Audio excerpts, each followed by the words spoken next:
Assalamualaikum everyone, it's Mr. TechFox and welcome back to another video. Today I'm going to show you how to set up a guest account in Windows. This is especially useful if you are sharing your computer temporarily and want to keep your data secure. If this helps, please consider subscribing. Alright, let's dive right in. To start, open the settings. You have to click on Start menu and then you have to select the gear icon or settings. After then, you have to choose Accounts.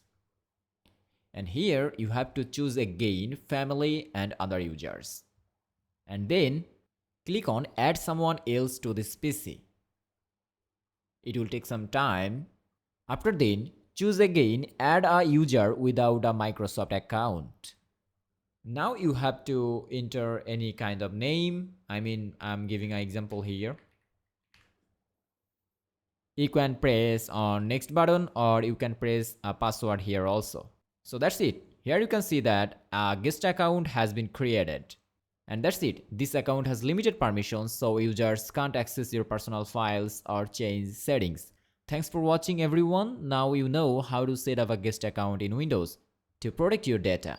If this was helpful, don't forget to hit that like button and subscribe for more quick tech tutorials. Allah Hafiz.